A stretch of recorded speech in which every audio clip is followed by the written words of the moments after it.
Esta carta é enviada por mim, Paulo, apóstolo de Jesus Cristo pela vontade de Deus, e também pelo irmão Timóteo, à Igreja de Deus em Corinto e a todos os santos na Acaia.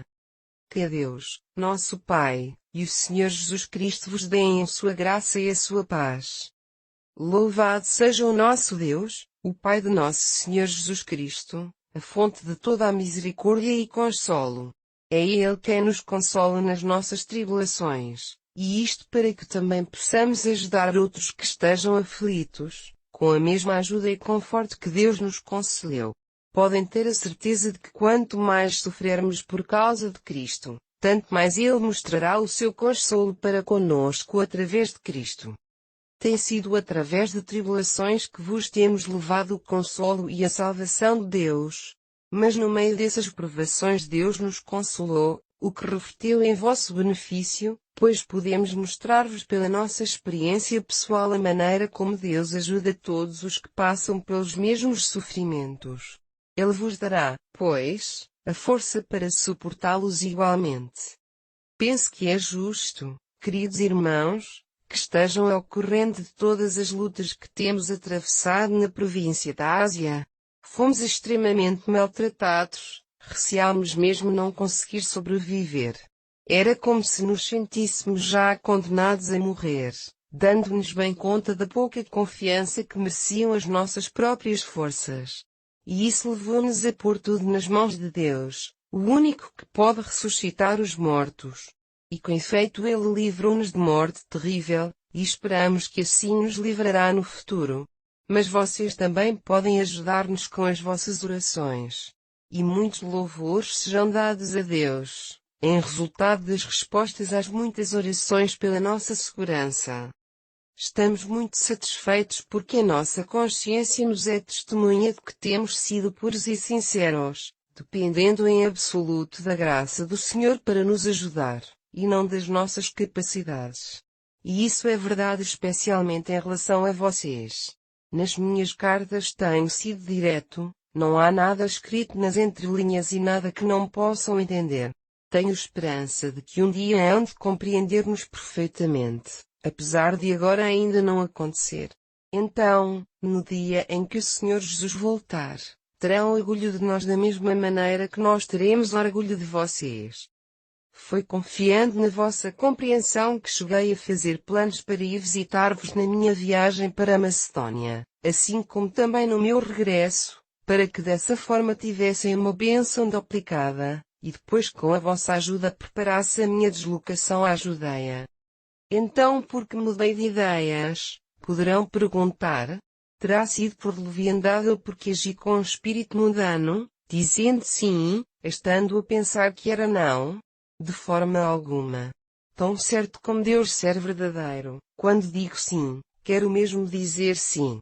Timóteo, Silas e eu vos temos falado de Jesus Cristo, o Filho de Deus que quando diz sim não quer dizer não. Pelo contrário, o seu sim é absoluto, pois é verdade. Ele cumpre todas as suas promessas, porquanto é fiel. E com isto damos glória ao seu nome. Amém. Foi este Deus quem nos fez em Cristo e nos ungiu. Ele gravou em nós a sua marca de garantia, o seu sinal de propriedade, que é o seu Santo Espírito. E Deus sabe que é verdade quando afirmo que se ainda não fui visitar-vos é porque tenho querido poupar-vos as severas repreensões. Não é que tenhamos domínio sobre a vossa fé que, aliás, já é bastante forte. No fundo, o que queremos é contribuir para a vossa alegria. Contudo, disse para mim mesmo que não iria fazer-vos uma nova visita em que tivesse de vos entristecer. E se eu vos deixar tristes, quem me fará a mim feliz, senão aqueles a quem entristeci? Foi por essa razão que vos escrevi daquela maneira na minha última carta, para que possam pôr as coisas em ordem, antes que eu chegue. Assim não serei entristecido justamente por aqueles que deveriam ser os primeiros a dar-me a grande satisfação. Sinto a vossa felicidade tão ligada à minha que estou certo que só poderão sentir-se felizes se for ter convosco com alegria. Podem crer que me foi extremamente penoso escrever-vos aquela carta. Foi com o coração apertado que o fiz, e cheguei a chorar. Não queria ferir-vos, queria que sentissem a profunda afeição que vos tenho. Lembrem-se que o homem que causou aquela perturbação não foi tanto a mim que afligiu, mas sobretudo a vocês todos. Aliás, ele já foi bastante castigado com a reprovação unânime. É pois agora o momento de perdoá-lo e de lhe mostrar simpatia. Pois de contrário a amargura e o desânimo podem até impedi-lo de se reabilitar. Por isso, peço-vos que lhe testemunhem o vosso amor. Se vos escrevi daquela maneira foi também para verificar até que ponto iria a vossa obediência. Quando perdoaram aquele homem, eu perdoei-o também. E quando lhe perdoei tudo o que havia para perdoar, filo com a autoridade de Cristo para vosso bem, e para que Satanás não tome vantagem de tal situação, pois não ignoramos os seus processos. Pois bem, quando cheguei à cidade de Troade, o Senhor deparou-me esplêndidas oportunidades de pregar o Evangelho. Mas o irmão Tito não estava ali, como combinado, e eu não podia descansar sem saber dele. Por isso, despedi-me dos crentes e parti para a Macedónia. Graças a Deus, porque seguimos a carreira triunfal de Cristo e, seja por onde for que passemos, se espalha o perfume do conhecimento dele, por intermédio de nosso testemunho. E para Deus soube, das nossas vidas, o saudável perfume da presença de Cristo em nós, que é notado por todos, tanto pelos salvos como pelos inconvertidos. Para estes últimos é um cheiro de morte, da condenação de Deus, mas para os outros esse cheiro é um perfume que lembra a vida. E quem afinal é competente para uma tarefa como esta? Nós não somos como negociantes, e há muitos por aí que pregam para ganhar dinheiro. Nós pregamos a mensagem de Deus com sinceridade e com a autoridade que Cristo nos dá, pois sabemos que Deus nos observa. Mas será que com isto começamos outra vez a louvar-nos a nós mesmos? Precisamos, como outros fazem, de trazer cartas de recomendação para convosco. O que nos recomendo é da vossa parte. Porque a única carta de que precisamos são vocês mesmos, que são como uma carta que toda a gente pode conhecer e ler, escrita nos nossos corações. É evidente que vocês são uma carta de Cristo que nos foi confiada. Foi escrita, não com tinta, mas com o Espírito do Deus vivo. Não uma carta gravada em pedras, mas em corações humanos. Se ousamos dizer estas coisas sobre nós mesmos é pela grande confiança que temos em Deus através de Jesus Cristo. Não porque pensamos que podemos fazer alguma coisa por nós próprios. O único poder que possuímos vem de Deus. Foi Ele quem nos tornou aptos para estar ao serviço do seu plano da nova aliança. E essa nossa mensagem não se baseia num código de leis a que se deva obedecer ou morrer. A mensagem que anunciamos é que existe uma vida nova através do Espírito Santo. Aquele velho sistema da lei, gravado em pedras e que não podia senão conduzir à morte, teve início com uma grande manifestação de esplendor, que se revelou até no brilho do rosto de Moisés, e que era tanto que o povo nem podia olhar para ele. E contudo esse brilho era apenas passageiro. Não devemos nós, portanto, esperar uma manifestação de glória muito maior no tempo atual em que o Espírito Santo nos comunica a vida divina. Se a antiga aliança que traz a condenação era gloriosa, muito mais gloriosa é a aliança que torna os homens justos perante Deus.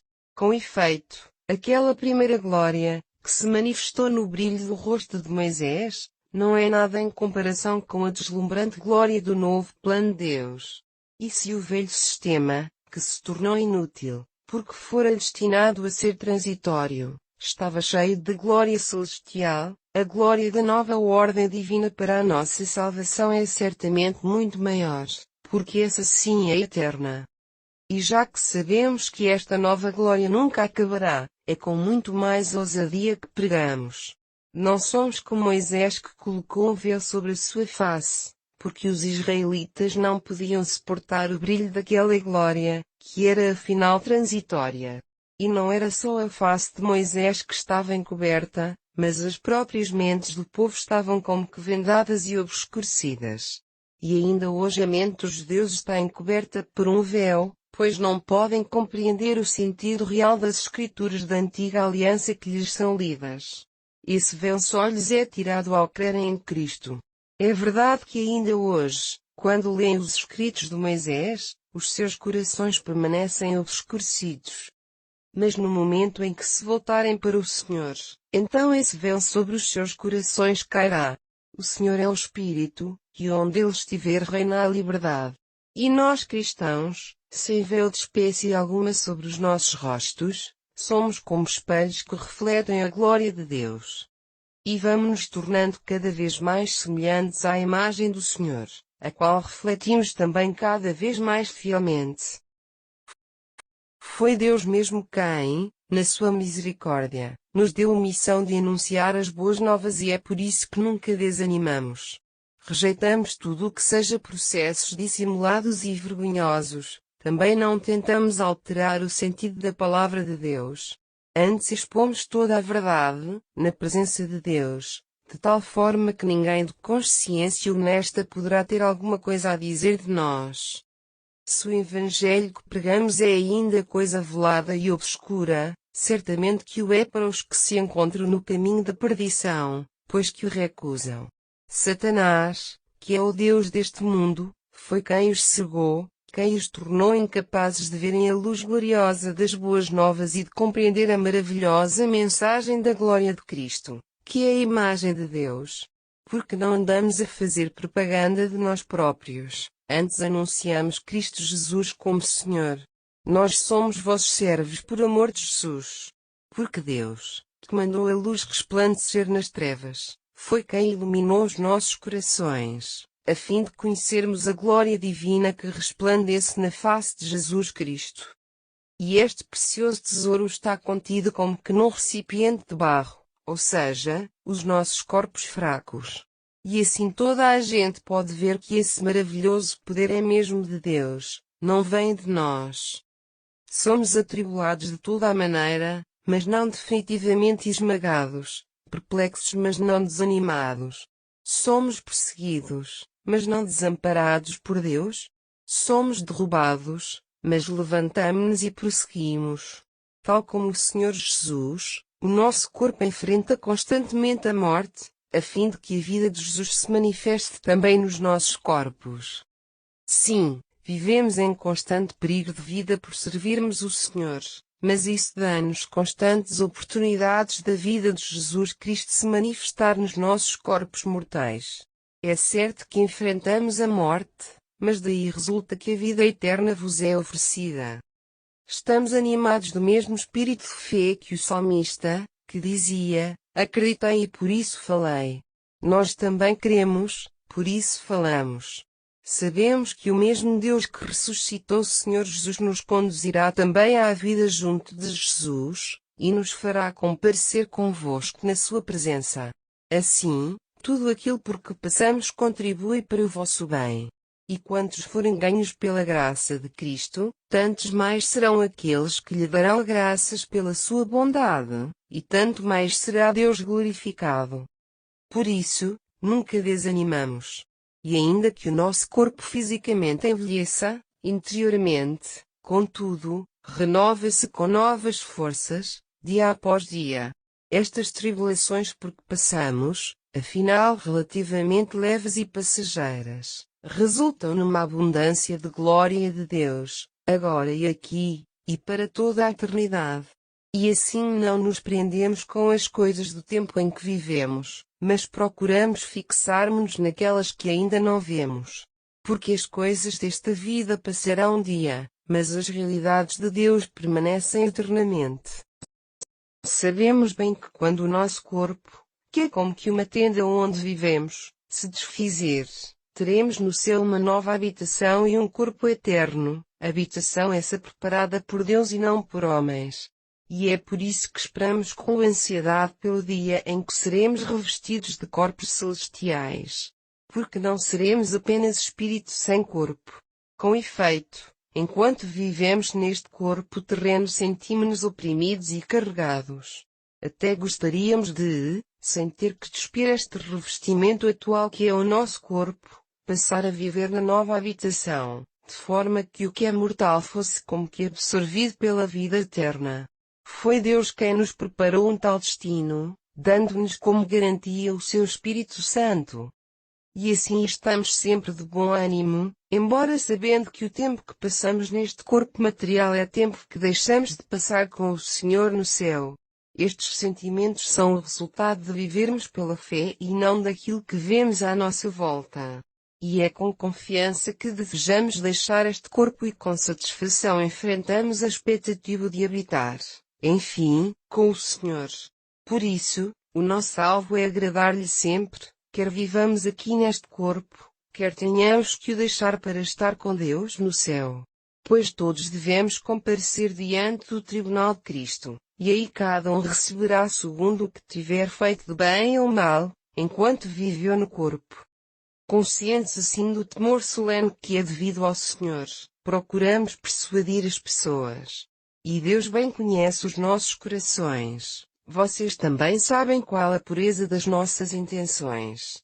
Não é que estejamos novamente a elogiar-nos a nós próprios, estamos apenas a dar-vos razões para estarem satisfeitos com as nossas vidas, e também para poderem responder aos que se apoiam mais em vantagens meramente exteriores do que numa vida interior consequente e verdadeira perante Deus. Estaremos a dizer disparates? Se for assim, é para que Deus seja servido. E se estamos corretos no nosso entendimento, vocês são quem mais beneficiará. O que quer que façamos ou sejamos é o resultado do amor de Cristo, que nos pressiona, levando-nos a concluir que se Cristo morreu por todos nós, logo todos morremos com Ele. E se Ele morreu por todos é para que todos os que agora vivem não vivam mais para si mesmos, mas para Cristo que por eles morreu e ressuscitou. Por isso, agora não avaliamos mais as pessoas por aquilo que possam parecer do ponto de vista humano. Antigamente, eu pensava em Cristo como um simples ser humano. Mas agora já não é dessa forma que o conheço. Se alguém está ligado a Cristo, transforma-se numa nova criatura, as coisas antigas passaram, tudo nele se fez novo. Tudo isso é obra de Deus que nos reconciliou consigo mesmo, através daquilo que Cristo fez por nós, e nos confiou a missão de anunciar essa mesma reconciliação. Porque Deus estava em Cristo, reconciliando o mundo consigo mesmo, não mais considerando os pecados dos homens como razão de acusação contra eles. Eis pois a mensagem que pregamos. Somos então como embaixadores de Cristo. E é como se Deus por nosso meio lançasse um apelo aos homens. Nós vos suplicamos então, da parte de Cristo, que se reconciliem com Deus. Deus carregou todo o nosso pecado sobre Cristo, que estava isento de qualquer pecado, para que nele fôssemos revestidos da justiça de Deus.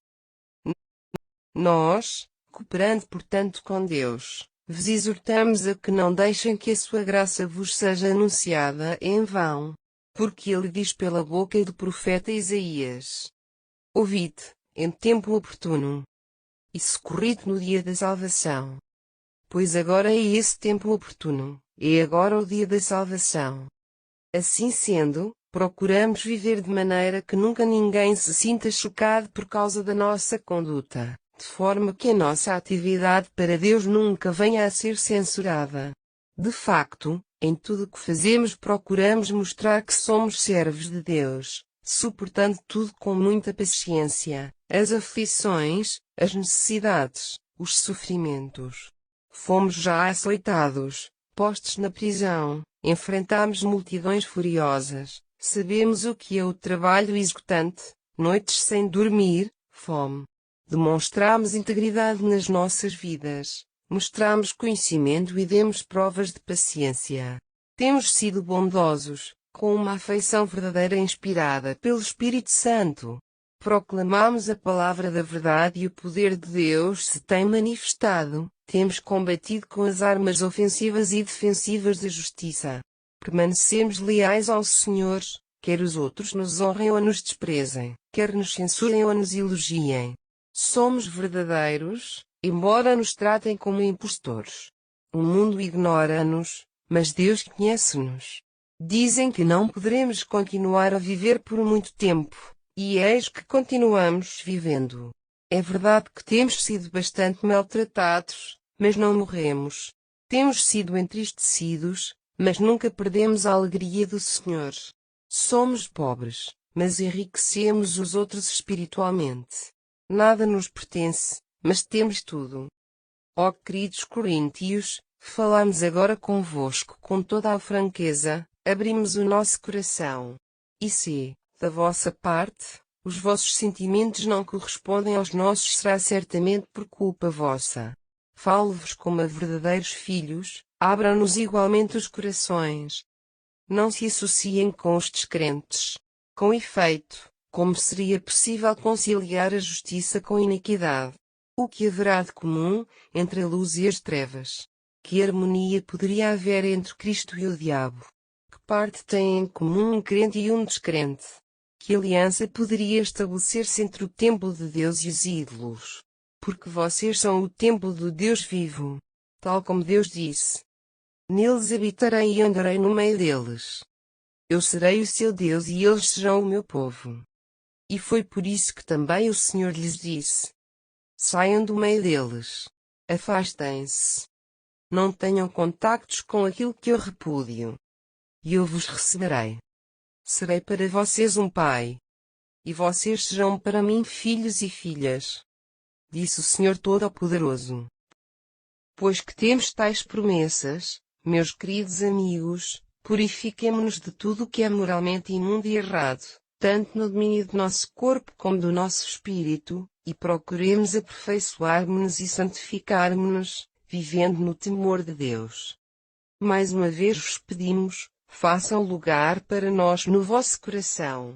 Nunca prejudicamos ninguém. Nunca enganamos fosse quem fosse. E nunca exploramos ninguém vivendo à sua custa. Não estou a dizer isto para censurar alguém, pois, como já vos disse, vocês estão nos nossos corações para a vida e para a morte. Temos grande confiança e orgulho em vocês. Encorajaram-nos e consolaram-nos muito e, apesar das provas, vocês têm-nos dado muita alegria. Quando chegámos à Macedônia nem podemos descansar. As dificuldades apareceram de todos os lados, à nossa volta, lutas de toda a espécie, e no íntimo, inquietação. Mas Deus, que consola os abatidos, revigorou-nos com a chegada de Tito. Foi uma alegria para nós a sua chegada, bem como a notícia que trouxe do encorajamento que recebeu quando esteve no vosso meio. Deu-me imensa satisfação saber como esperavam a minha visita, e verificar a vossa lealdade para comigo. Já não estou arrependido de vos ter escrito aquela carta, embora tivesse chegado a estar ao ver como vos trouxe tristeza, ainda que momentânea. Estou mesmo contente por a ter enviado, não pela tristeza que vos causou, mas porque essa tristeza fez com que se arrependessem. Foi a espécie de tristeza que Deus espera que os seus filhos tenham. E assim podemos concluir que essa carta não vos foi prejudicial. Porque Deus pode usar a tristeza nas nossas vidas para nos ajudar a desviar do pecado e a procurar salvação. Não temos que lamentar este tipo de tristeza. Contudo, a tristeza sem arrependimento é do género que provoca a morte. Vejam então quanto bem não produziu esta tristeza enviada por Deus? Com quanto fervor e sinceridade repudiaram o pecado sobre o qual vos tinha escrito. Ficaram temerosos quanto ao que sucedera e ansiosos para que eu fosse ajudar-vos. Logo tomaram medidas para a resolução do problema e para o castigo daquele que pecara. Tudo fizeram para corrigir a situação. Se vos escrevi não foi tanto por causa daquilo que ofendeu, ou do que foi ofendido, mas para vos dar ocasião para, diante do Senhor, provarem quanto nos amam. Mas além do consolo que a vossa atitude nos transmitiu, foi também o contentamento de Tito, pela simpatia com que o receberam e acalmaram as suas preocupações, que muito nos alegrou. Antes de Tito partir, garanti-lhe a vossa boa recepção, e falei-lhe mesmo no orgulho que sentia por vocês. Não tive pois razão para ficar desapontado. Provou-se assim que não só aquilo que mandei Tito dizer-vos era verdade, como também que era verdade aquilo que eu disse a Tito a vosso respeito. Ele sente agora mais estima do que nunca por vocês, lembrando-se da forma pronta como escutaram e receberam o que vos disse, com o maior interesse e solicitude. Sinto-me bem feliz por poder agora ter plena confiança em vocês. Agora quero contar-vos o que Deus na sua graça tem feito pelas igrejas da Macedónia. Ainda que tenham passado por muitas dificuldades e apertos, nunca perderam a sua abundante alegria e espiritualismo e apesar da extrema pobreza arranjaram maneira de se tornarem ricos em generosidade para com os outros. Eles deram não só aquilo que podiam, mas até muito mais, e voluntariamente, disse sou testemunha. Pediram-nos com muita insistência que com esse dinheiro pudessem participar da alegria de ajudar outros crentes. Ultrapassaram até todas as nossas expectativas. Porque primeiramente se consagraram a si mesmos ao Senhor e depois puseram-se à nossa disposição para fazer a vontade de Deus. Isso encorajou-nos a pedir a Tito, que já antes tinha começado esta obra no vosso meio, animando-vos à beneficência, que vos visitasse e entusiasmasse a também completarem a vossa participação. Vocês que são tão ricos em tantos domínios, na fé, na exposição da palavra de Deus e no conhecimento das coisas espirituais, no entusiasmo e na dedicação para conosco, também o devem ser neste privilégio de contribuir com alegria. Não digo isto como uma espécie de imposição, mas para que o exemplo dos outros vos dê ocasião de provarem que o vosso amor vai além das simples palavras. Vocês conhecem o amor de nosso Senhor Jesus Cristo que, sendo rico, tornou-se pobre por amor de vocês, a fim de que pela sua pobreza pudessem enriquecer. Queria sugerir-vos que fossem até ao fim com o que começaram há um ano, pois foram não só os primeiros a propor esta ideia, mas também os primeiros a fazer alguma coisa nesse sentido. Tendo, portanto, começado tão prontamente, é justo que vão até ao fim com a mesma alegria, dando tudo o que estiver nas vossas possibilidades. Quando se dá de boa vontade, a quantidade tem menos importância. Porque no fundo, Deus quer que se dê o que se tem, não o que se não tem. Não se trata, evidentemente, de levar outros a viver desafogados, para vocês passarem a ter necessidades. É antes uma questão de procurar tornar iguais as condições de vida de uns e outros. Presentemente, o vosso nível de vida permite ajudá-los. Noutra altura poderá ser o contrário, e assim haverá uma justa repartição. Lembrem-se do que diz a Escritura sobre isto. O que recolheu muito não teve demais e o que colheu pouco também nada lhe faltou. Estou muito grato a Deus porque deu a Tito o mesmo interesse e cuidado que eu tenho convosco. Ele aceitou o meu pedido de vos visitar de novo e tomou logo a iniciativa de partir. Com ele enviamos também a outro irmão bem conhecido de todas as igrejas pela sua atividade como proclamador do Evangelho. Foi até escolhido pelas igrejas para me acompanhar na minha deslocação a Jerusalém, a fim de levar o resultado destas ofertas, as quais, ao mesmo tempo que servem para glorificar o Senhor, mostram a prontidão da vossa beneficência. Indo assim acompanhado, procuro pôr-me ao abrigo de qualquer crítica quanto à maneira como nos responsabilizamos por esta importante soma. Deus bem conhece a nossa honestidade, mas queremos que os outros tenham plena confiança em nós. Estamos a enviar com eles um outro irmão que sabemos, por experiência, ser um cristão fervoroso.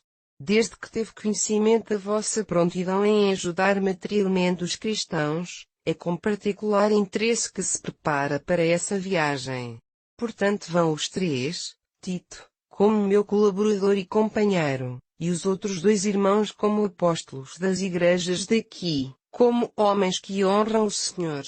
Portanto, demonstra-lhes o vosso amor e provem a todas as igrejas que o nosso orgulho a vosso respeito tem razão de ser. Na verdade, não preciso descrever-vos acerca desta oferta para os crentes em Jerusalém. Bem sei como estão prontos a ajudar e foi com grande satisfação que disse aos crentes na Macedónia que desde o ano passado, os da Acaia, estão prontos a enviar uma oferta. E o vosso entusiasmo tem estimulado muitos outros. Mas envio estes irmãos, tal como disse, para que se tenha a certeza daquilo que afirmei a vosso respeito, que estão prontos e com a coleta feita. Seria grande a nossa decepção, e vossa também certamente, se alguns destes irmãos macedônios viessem comigo e verificassem que, afinal, nada tinham preparado, depois de tudo o que eu lhes disse. Por isso, achei necessário que estes 3 irmãos fossem à minha frente e tudo preparassem, de forma a estar já em mãos a contribuição que prometeram, a fim de que se veja que é uma oferta voluntária e não forçada. Lembrem-se disto: o que semeia pouco, pouco também ceifará; o que semeia em abundância também ceifará. Cada um contribua segundo propôs no seu coração, não como uma obrigação, porque Deus ama quem dá com alegria. Deus pode bem abençoar-vos de tal maneira que, tendo sempre aquilo que vos é preciso, possam ainda ajudar generosamente os outros. É como dizem as Escrituras: repartiam liberalmente os seus bens com os necessitados. A justiça que ele praticou terá efeitos que nunca mais passarão. Porque Deus, que dá a semente para o lavrador plantar, e depois o fruto para se alimentar, também vos dará os meios para que a vossa sementeira se multiplique em frutos de justiça. Sim, Deus vos dará muito para que possam dar muito, para que pela vossa liberalidade, posta em ação por nosso intermédio, sejam dados louvores de gratidão a Deus. São assim 2 os bons resultados da vossa generosidade: contribuir para a satisfação das necessidades dos crentes em Jerusalém e suscitar louvores a Deus. Vocês darão glória a Deus através das vossas ofertas generosas, porque a vossa generosidade para com eles prova que obedecem ao Evangelho de Cristo. E eles orarão por vocês com profunda afeição, por causa da graça maravilhosa de Deus mostrada por vosso intermédio. Graças, pois, a Deus pela dádiva de seu Filho, que não há palavras que a possam descrever. E agora eu, Paulo, queria fazer-vos um pedido. É uma exortação feita com bondade e mansidão, como Cristo faria. Alguns dizem de mim que por carta me torno bem ousado no que digo, mas que na vossa presença já aparento humildade. O que vos peço é que na vossa presença não seja mesmo obrigado a mostrar-me severo, sobretudo com alguns que, segundo parece, nos julgam como se nos conduzíssemos como as pessoas do mundo. É verdade que somos seres como todos os outros, mas o nosso combate é bem diferente do deste mundo. As armas do nosso combate não são humanas, são armas de Deus, poderosas para a destruição das fortalezas contra Deus. Estas armas podem derrubar os argumentos daqueles que se levantem, com orgulho, contra o conhecimento de Deus.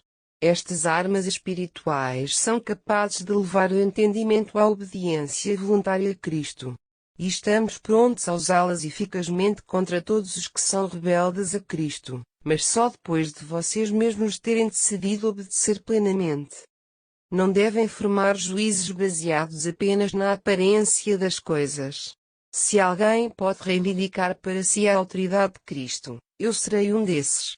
Talvez pensem que me estou a gabar da minha autoridade, ainda que seja uma autoridade espiritual para vossa edificação na fé e não, evidentemente, para vos abater.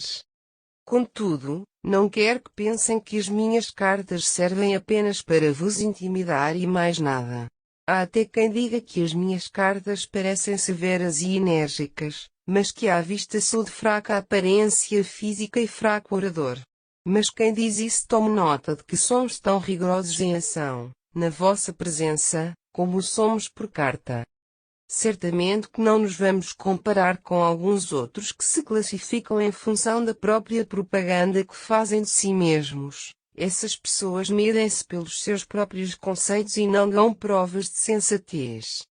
Mas nós não nos estamos a gabar de uma autoridade que não temos. Estamos antes na linha de conduta que Deus traçou para o nosso trabalho no vosso meio. Não estamos a sair dessa linha, até porque fomos os primeiros a levar-vos as boas novas de Cristo. Nem nos orgulhamos do trabalho que foi feito por outros. Em vez disso, Esperamos que a vossa fé cresça e que o nosso trabalho seja largamente ampliado. Então poderemos ir e pregar o Evangelho noutros lugares além do vosso, onde mais ninguém está a trabalhar. Assim não se levantará a questão de estarmos em território pertencente a outro. Como as Escrituras dizem: quem se quiser gloriar, glorie-se no Senhor. Porque não tem valor quando alguém se honra a si mesmo, mas sim quando é o Senhor quem o honra. Espero que sejam pacientes comigo e me deixem dizer ainda um pouco mais, embora pareça tolice. Eu preocupo-me convosco, mas com um cuidado que vem de Deus. Quero que as vossas vidas sejam inteiramente para Cristo, tal como uma moça, virgem e pura, reserva todo o seu amor para o seu noivo. O meu receio é que, de alguma forma, o vosso espírito seja enganado e se afaste da devoção sincera a Cristo, tal como Eva foi enganada pela serpente no jardim do Éden. Sei que se alguém vos for pregar outro Jesus diferente daquele que vos anunciamos, ou com um outro espírito que não seja o Espírito Santo que já receberam, anunciando-vos um outro evangelho além daquele que já aceitaram, na vossa ingenuidade, facilmente acreditarão em tudo. E contudo não me considero em nada inferior a esses sublimes apóstolos. Se sou fraco orador, em todo o caso sei bem do que estou a falar, e disso já tenho tido repetidamente a prova, pois nos temos dado a conhecer inteiramente.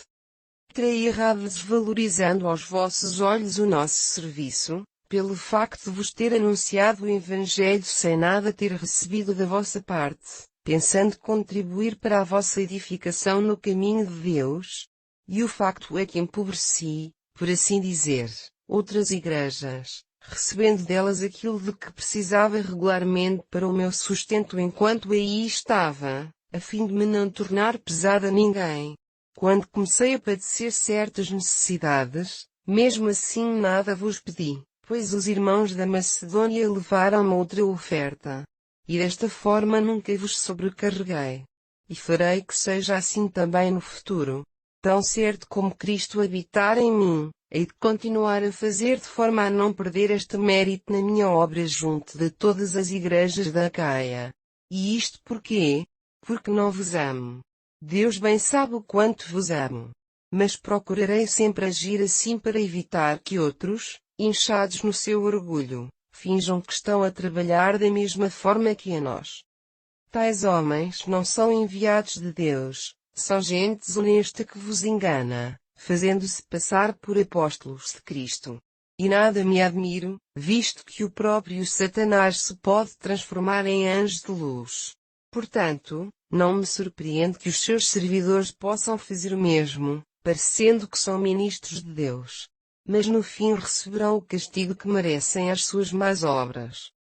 Outra vez vos digo, não pensem que perdi o juízo por vos falar assim, mas ainda que o pensem, ouçam-me na mesma, agora que me vou gabar um pouco, também. Tal gabarulice não é coisa que o Senhor deseja, mas vou falar como se eu estivesse louco. Andam aí tantos a gabar-se, pois agora é a minha vez. Vocês consideram-se tão sensatos e no fim de contas ouvem tão facilmente essa gente insensata. Não se importam que vos escravizem, tirando-vos tudo o que têm, explorando-vos, tratando-vos até com arrogância e esbofeteando-vos? Tenho talvez mesmo uma certa vergonha, humanamente falando, em dizê-lo, mas o certo é que não seria capaz de ter tanta ousadia como eles. E na verdade posso gabar-me de tudo o que eles também se gabam. Falo de novo como se tivesse ficado louco. Eles gabam-se de serem hebreus. Eu também o sou. Dizem ser israelitas? Também eu sou. São descendentes de Abraão? Pois eu também. Dizem que servem a Cristo? Muito mais o tenho servido eu. É como se estivesse fora de mim ao dizer isto. Tenho trabalhado muito mais e também tenho sido muitas mais vezes preso e açoitado, e enfrentado a cada instante a morte, muitas mais vezes do que eles. Em 5 ocasiões diferentes os judeus aplicaram-me os seus 40 açoites menos um. 3 vezes recebi o castigo da vara. Fui uma vez apedrejado. Passei por 3 naufrágios. Numa ocasião cheguei a ficar uma noite e um dia à deriva, em pleno mar alto. Tenho viajado quilómetros e quilómetros, arriscando-me, ao atravessar perigosas torrentes e também zonas infestadas de saltadores. Sei o que é estar em perigo, tanto entre o meu próprio povo, os judeus, como entre os gentios. Conheço o perigo das multidões amotinadas nas grandes cidades, o perigo da morte no deserto e no mar, assim como o perigo entre os falsos irmãos. Tenho suportado canseiras, sofrimentos e noites sem dormir. Tenho passado frequentemente fome e sede, e sei o que é ter frio e não ter roupa para me agasalhar. E além disto tudo, tenho, interiormente, o cuidado constante sobre o progresso de cada igreja. Quem enfraquece espiritualmente que eu não me enfraqueça também. Quem tropeça na sua fé que eu também não sofra. Mas se tiver de falar em mérito, realmente prefiro então referir-me àquele que diz respeito à minha fraqueza. O Deus e Pai de nosso Senhor Jesus Cristo, louvado seja para sempre, sabe que não minto. Em Damasco, o que governava ali, sob a ordem do rei Aretas, chegou ao ponto de mandar guardar todas as saídas da cidade para poder prender-me. Fui porém descido numa cesta, por uma abertura na muralha, e assim escapei. Não é bom, claro está, que eu esteja a enaltecer-me. Mas vou continuar ainda com as visões que tive e as revelações do Senhor.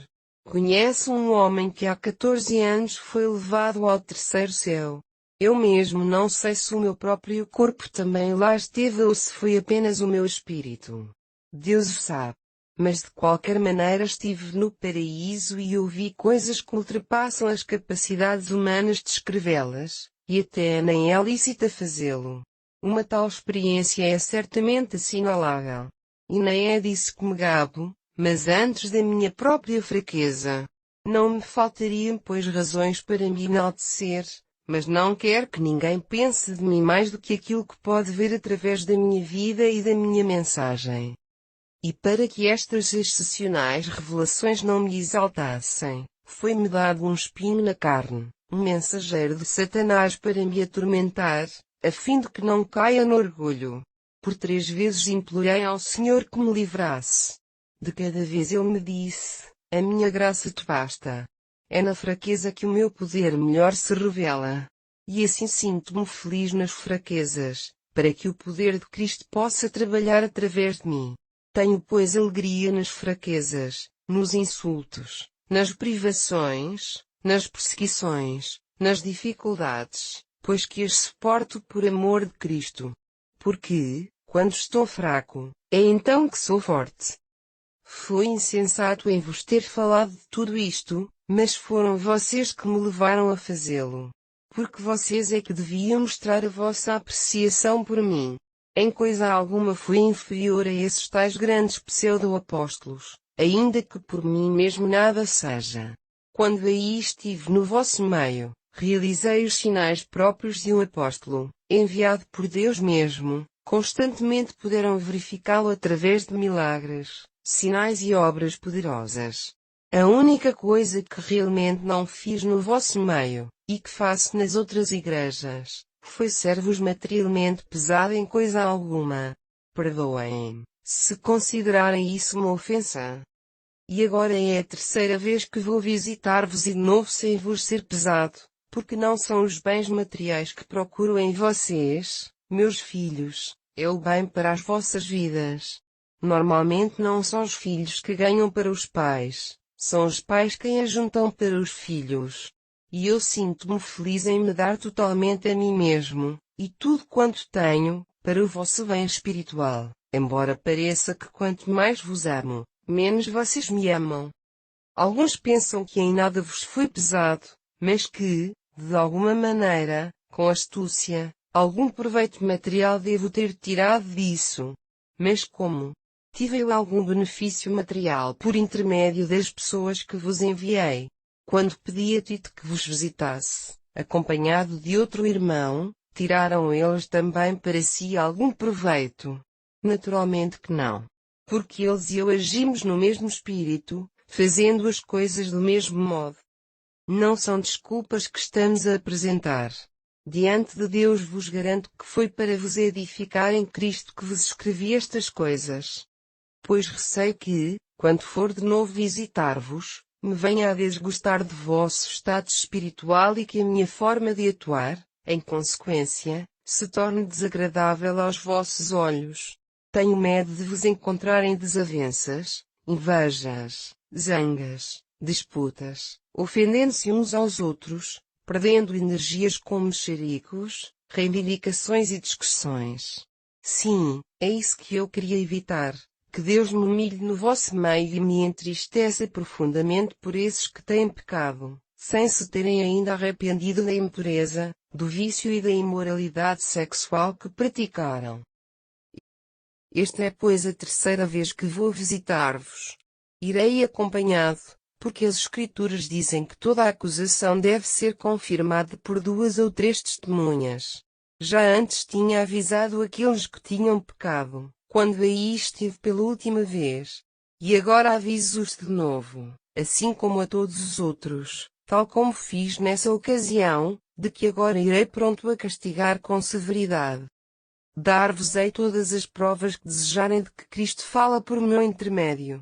E hão de ver que Cristo não resolverá esses assuntos superficialmente, antes há de manifestar-se enérgico e em toda a sua força.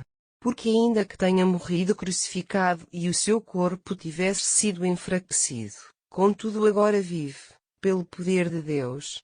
E nós também, em consequência disso, sendo fracos, vivemos agora com Cristo pelo poder de Deus que utilizaremos no vosso meio. Examinem-se a vocês mesmos para verem se realmente permanecem na fé. Façam o vosso exame de consciência. Reconhecem que Cristo habita verdadeiramente na vossa vida. Caso contrário, o vosso cristianismo é falso. Quanto a nós, espero bem que reconheçam que num tal exame não ficaríamos reprovados. A minha oração a Deus é, pois, que se abstenham de todo o mal, não pelo mérito que isso venha a trazer ao nosso serviço, mas porque procuramos que a vossa conduta cristã seja reta. Porque, quanto ao nosso serviço, se os homens não lhe derem valor, não é isso que conta. Portanto, se a vossa conduta for de acordo com a verdade do Evangelho, nada teremos que julgar, pois o nosso único desejo é apoiar-vos no caminho da verdade.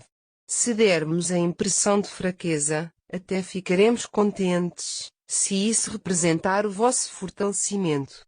O nosso desejo é o vosso aperfeiçoamento. Digo-vos estas coisas aqui, por carta, para depois na vossa presença não ter de vos corrigir com severidade. Porque a autoridade que o Senhor nos deu é para vos edificar e não para vos abater. E agora, irmãos, termino. Alegrem-se e aperfeiçoem-se em Cristo. Encorajem-se uns aos outros. Vivam em harmonia e paz e o Deus de amor e de paz será convosco. Saúdem-se uns aos outros com um beijo fraterno. Todos os cristãos daqui vos mandam saudações.